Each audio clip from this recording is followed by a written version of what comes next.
Assalamualaikum warahmatullahi wabarakatuh. Pada pertemuan kali ini kita akan meneruskan materi yang kemarin, yaitu tentang revolusi-revolusi besar dunia, khususnya untuk revolusi Perancis. Nah, ada beberapa pembahasan yang akan kita bahas pada pertemuan kali ini. Pertama, kita akan membahas tentang pemikiran yang melatar belakangi revolusi Perancis, atau gimana sih sampai bisa terjadinya revolusi Perancis.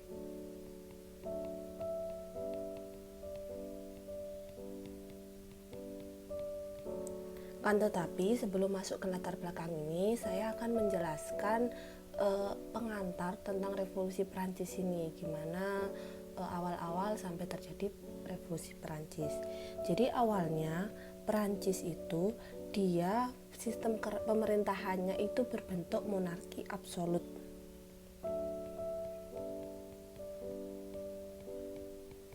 Atau sistem kerajaan yang tidak bisa diganggu-gugat.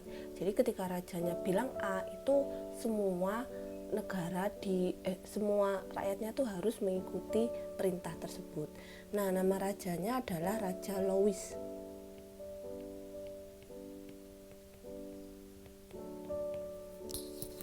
Ada Louis 4, Louis 5, sama Louis 6. Nah, gimana pemerintahnya ketika masa ini? Pemerintahannya itu kekuasaan raja tidak terbatas.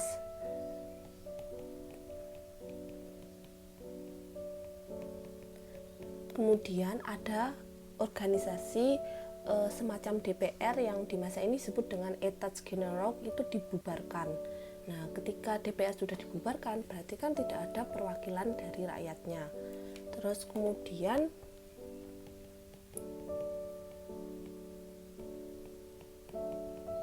ada semboyan yang dibentuk oleh Prancis ketika masa ini, yaitu L'État c'est moi, atau negara adalah saya.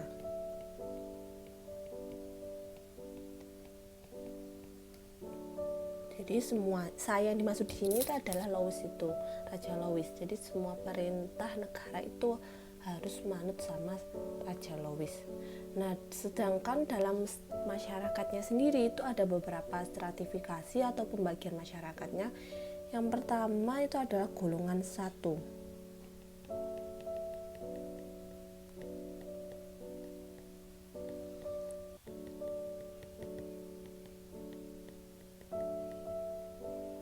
Atau biasa disebut dengan Ordre de la Noblesse atau kaum bangsawan. Kemudian ada golongan 2 atau biasa disebut dengan Ordre du Clerc, itu kaum rohaniawan atau golongan pemuka agama. Kemudian yang ketiga atau yang terakhir itu biasa disebut dengan Ordre des États atau kaum rakyat. Jadi rakyat biasa itu masuk ke golongan 3. Nah, adanya golongan-golongan ini juga nantinya itu berpengaruh terhadap revolusi Prancis. Nah, kemudian kita masuk ke faktor-faktor penyebab revolusi Prancis. Yang pertama, munculnya filsuf-filsuf pembawa pembaharuan.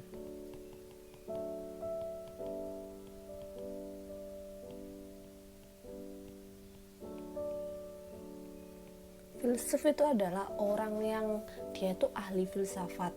Jadi ada orang yang dia itu pandai kemudian mengemukakan pikiran-pikirannya. Salah satunya itu ada Montesquieu.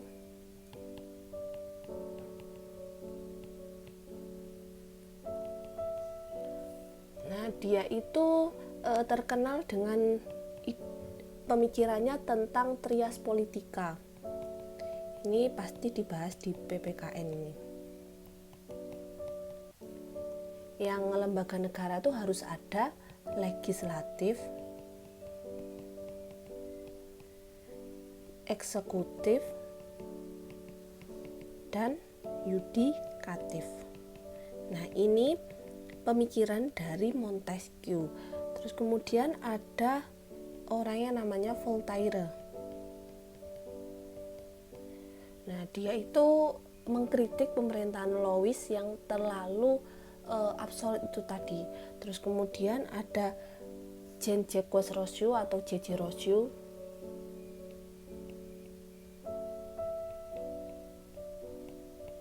Nah, dia itu menulis buku tentang du kontrak sosial atau perjanjian masyarakat. Nah, di dalam bukunya membahas tentang HAM atau hak asasi manusia. Kemudian dia juga menyarankan agar Perancis dia itu menggunakan sistem pemerintahan demokrasi, sehingga dianggap sebagai bapak demokrasi modern si Rousseau ini.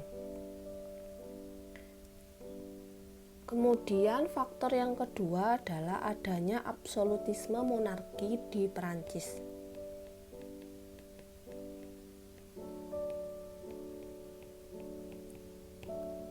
Nah, apa yang dimaksud dengan absolutisme monarki? Yaitu bentuk pemerintahan kerajaan, monarki itu kerajaan, dengan raja yang berkuasa mutlak dan tidak terbatasi undang-undang. Nah, itu yang dimaksud dengan absolutisme monarki.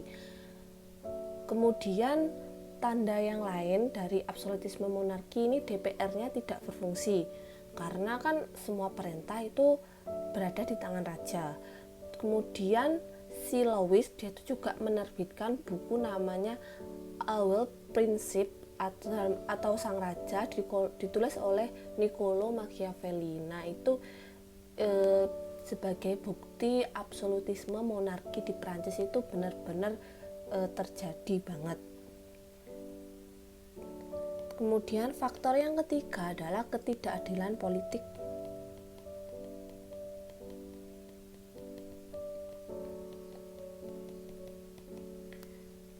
Nah, apa buktinya dari ketidakadilan politik ini? Buktinya adalah pegawai pemerintah kerajaan itu dipilih berdasarkan keturunan,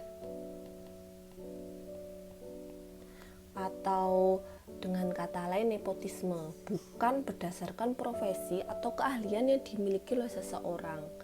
Nah, itu dimaksud dengan ketidakadilan politik. Kemudian yang keempat, defisit keuangan Prancis.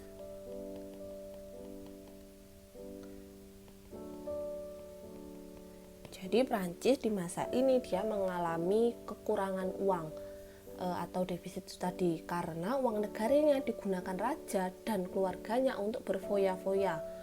Jadi untuk kepentingan raja saja. Bahkan istri raja Louis yang namanya Maria Antoinette itu dia punya sifat yang boros. Nah, itu yang diprotes sama rakyat. Kemudian selain itu, kenapa kok bisa defisit? Karena Prancis ketika masa ini dia membantu perang kemerdekaan Amerika, atau yang sudah saya jelaskan sebelumnya tentang revolusi Amerika itu. Jadi Prancis itu dia mendukung Amerika, makanya dia ngasihkan uang kepada Amerika sebagai bentuk dukungannya. Nah, itu beberapa latar belakang kenapa bisa terjadi revolusi Prancis.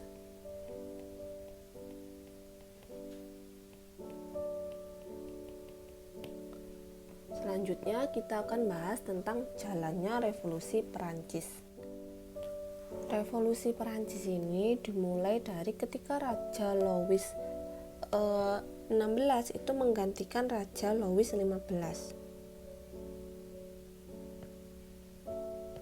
Ini. Dengan pergantian tahta kerajaan ini dimaksudkan supaya bisa mengatasi krisis ekonomi di masyarakat. Itu harapan dari rakyatnya. Kemudian tanggal 5 Mei 1789 itu diadakan sidang Etats Generaux atau DPR. Nah, itu. Terus kemudian terjadilah perbedaan pendapat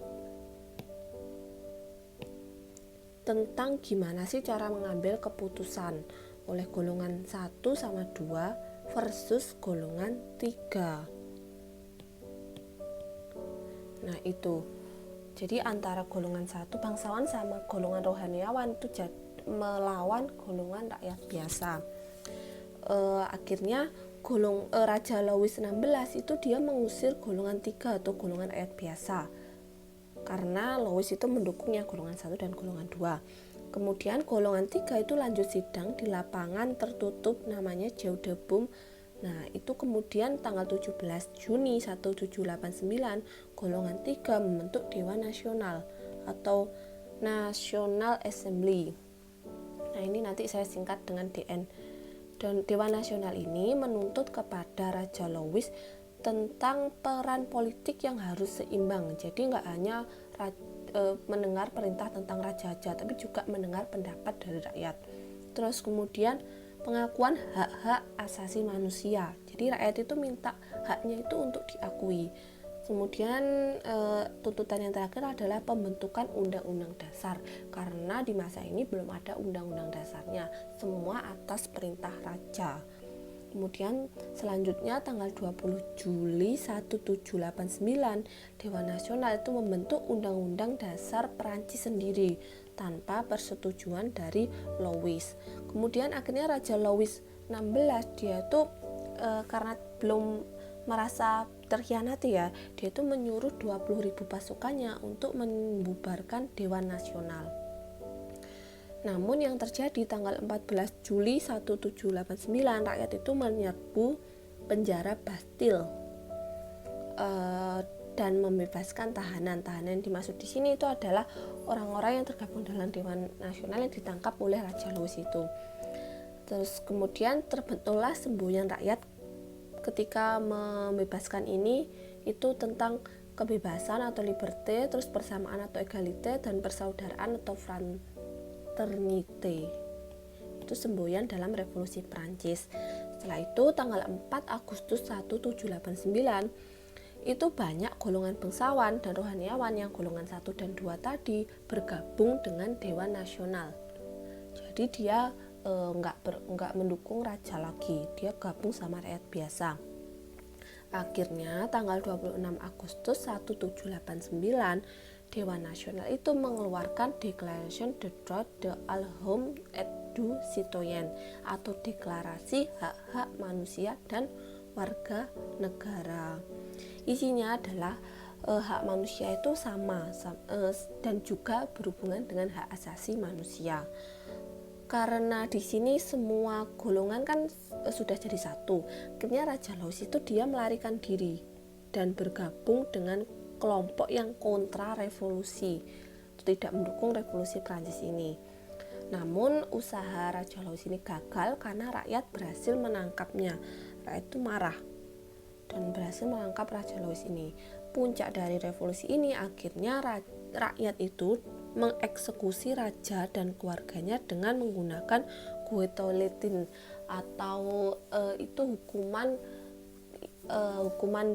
untuk seorang raja yang dia itu berkhianat.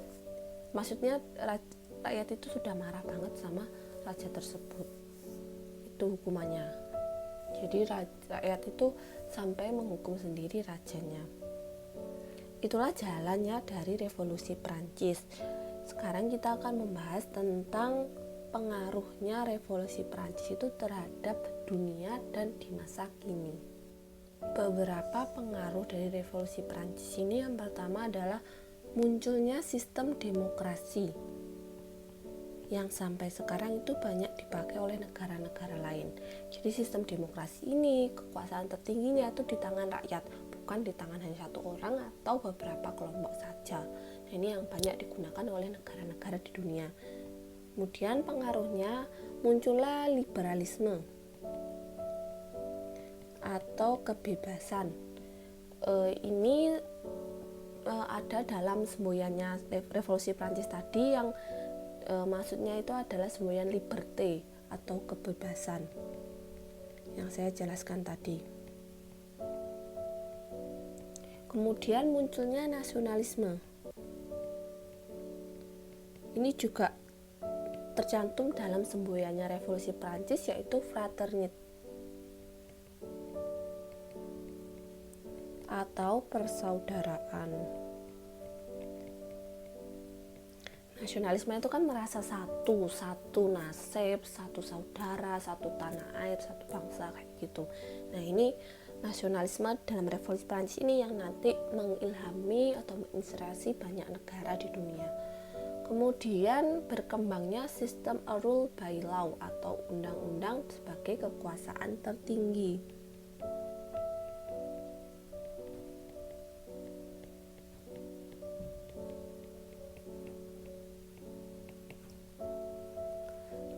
Ini buktinya Napoleon Bonaparte, tokoh dari revolusi Prancis, dia itu menyusun kitab konstitusi yaitu Kode Napoleon. Nah, akhirnya revolusi Prancis ini dia itu berpengaruh pada bidang hukum di seluruh dunia. Banyak negara-negara itu yang dia itu juga menggunakan hukum seperti dalam revolusi Prancis. Kemudian pengaruhnya dalam bidang sosial. Pertama, penghapusan feodalisme. Jadi sudah tidak ada feodalisme setelah revolusi Prancis ini. Kemudian pembentukan susunan masyarakat baru. Jadi tidak ada lagi stratifikasi sosial seperti sebelum terjadi revolusi Prancis. Terus kemudian munculnya golongan bangsawan baru. Bangsawan baru yang dimaksud di sini adalah wakil rakyat yang dia itu memerintah atas pilihan dari rakyat. Kemudian pendidikan bagi semua lapisan masyarakat. Jadi tidak cuma dari golongan tertentu saja yang bisa menerima pendidikan, tapi semua masyarakat bisa menerima pendidikan. Terus kemudian pengaruhnya yang terakhir adalah dalam bidang ekonomi. Yang pertama, berkembangnya kapitalisme. Karena feodal kan sudah hilang, jadi berubah menjadi kapitalisme. Terus petani sebagai pemilik tanah. Kalau sebelumnya pemilik tanahnya itu adalah raja. Kemudian penghapusan pajak feodal karena feodalisme sudah dihapus tadi, atau pajak tanah. Kemudian penghapusan perdagangan bebas.